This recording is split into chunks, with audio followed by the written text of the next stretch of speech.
Oh, kumusta na kayo? Ngayon, hindi na, parang medyo nabawasan yung paggigewang-gewang yun. Nakakalakad na kayo mag-isa.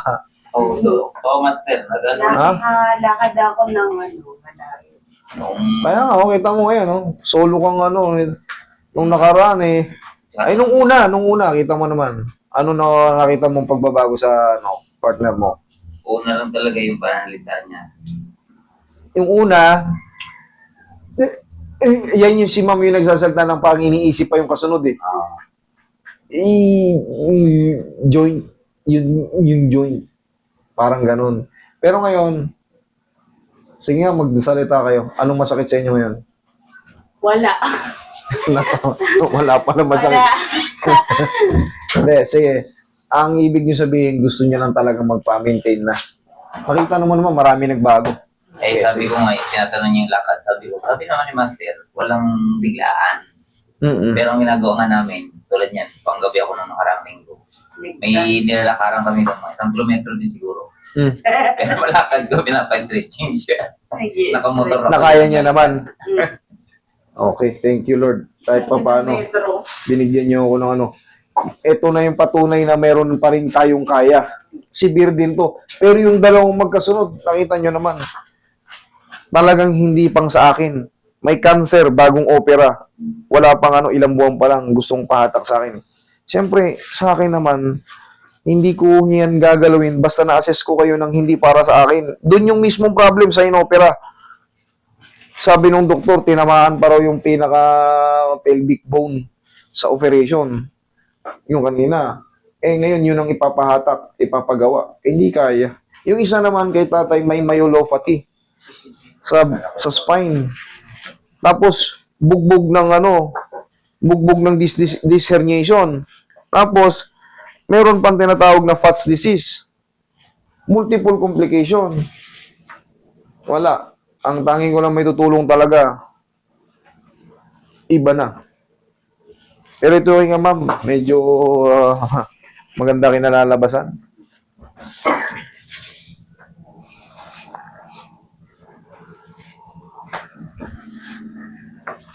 Sige, higa kang patagilid.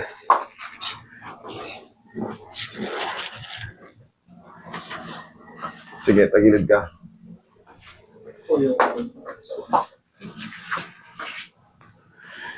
Siguro sir, panahon na sir para magpa-diagnose tayo ulit.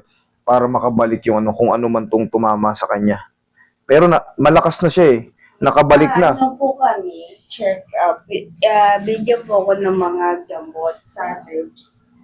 Very good. So na ako ng 1 week. Okay, dire-diretso na yung ano nyo. Bigyan siya ng Tsaka breathing. ng Kasi nung Supplement. dapat kukuha kami ng x-ray. Sabi niya, hindi yan yung Hindi, wala. Kasi, Wala yung useless yung x-ray. Sa nervo na to. Sabi niya, walang binigay yung mga, neurologist. Gabi lang, side. Sabi ko, wala po. Ayun, mga 5. Anong sabi sa inyo ng doktor nung Iba kung Isang doktor lang ba kayo? ngayon. Hindi. hindi po Iba-iba. Hindi rin kahit pa paano. May nakikita tayong malaking changes. Nakakalakad na si ma'am ng malayo. Nabuo niya yung parang iniisip niya yung Nakakakwentuhan na natin si ma'am ng diretso. Nakaraan, delay eh. Tsaka yung mga pain na nararamdaman niyo sa katawan niyo, okay lang.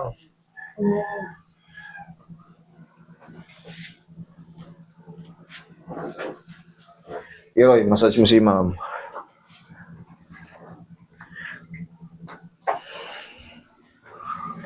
Look at me now.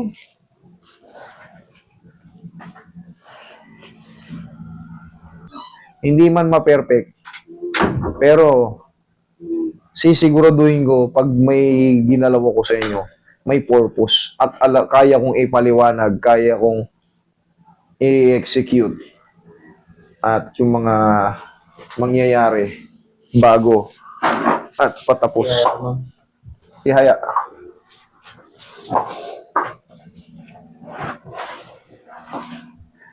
Medyo natagalan tayo rin kanina kay tatay. Kasi talagang disidido na siya talaga eh. Gustong-gusto na nga pumirma ng waiver eh. Yung mag-asawa ay mag-ina ayaw eh. Hindi naman ako natatakot sa mga yung sa ginagawa ko, kasi kabisado ko to. Pero pag nabasa ko yung files nyo, nakatakot-takot, alam ko nang mangyayari, hindi ko talaga kayo tutuluyan na, ano yun, inhale, exhale. Pero kung dumating kayo rito na parang severe, katulad si ma'am, parang severe talaga to. Pero nabasa ko yung files niya noon before, na may chance, or may tutulong ako, diretso karate yan. Kung baga, bugbugin ko kayo ng karate rito, hatakin ko kayo rito. Na alam kong walang mako-compensate na magpapalala. Okay?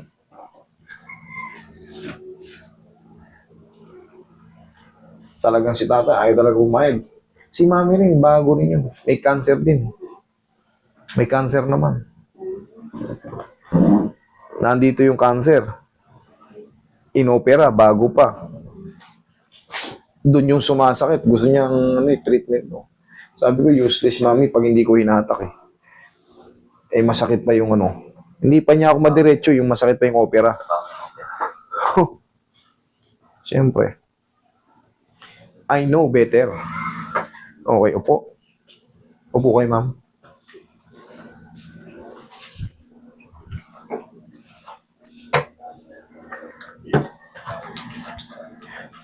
Nakakapagturo na si ma'am. Wala pa po. Sa Ay, sorry, oh. brigada pa ako. Hindi na ako religious session. Hindi kayo uingin. Tama yan. Mahalaga, kompleto na yung speech mo. Hindi ka nauutal-utal. Hindi yung pupun. Nahuli yung response ng sagot. Delay, no? Delay. Pero kahit pa paano, yun nga, malaking bagay na yun para sa akin. Para sa inyo rin, siyempre.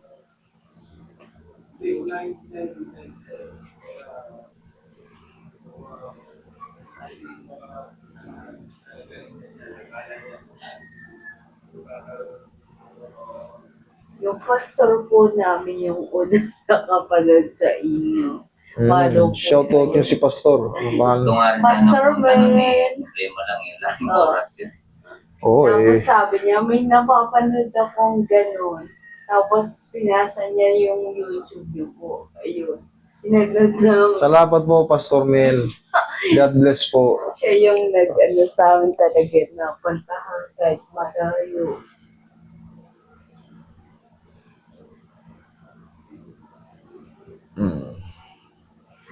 Okay? Sige nga, tayo kayo. Tingnan natin kung ano pang bumabagal sa inyo. Tayo kayo. Huwag niyo munang tutulungan si ma'am. Sige. Ayusin mo yung sinelas. Baka yan pang magdahilan, magdulas-dulas kayo.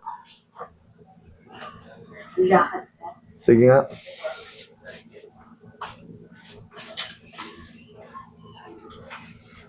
Oh. Ayos naman. Kaya nga. Ayos naman ah. Hindi na yun. Okay. Ano, Ang ano na lang kay ma'am, honestly, ito, yung control na lang ng, kaya niyong ganunin? Oo, nakokontrol nyo. Subukan nyo nga magpamulsa, kunyari. Ay, wala pala kayong bulsa eh. Kung nakapamulsa kayo, kunyari maglalakad kayo ng ganyan, siguro mas hindi na mahahalata. Okay. Hindi, meron pa rin talaga. Meron pa rin pagyanig. Honestly, syempre, yun ang nakikita ko. Eh, hindi naman pwede magsinungaling kung ano.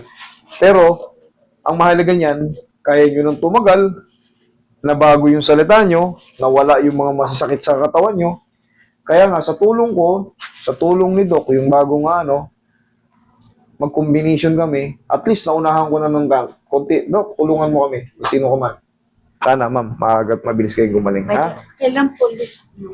Kung meron lang problem, pero kung gusto nyo magpa-maintain ng kahit mga Hindi na po. 3 weeks, ganyan, sige, okay? Thank you so much. Thank you, thank you. God bless.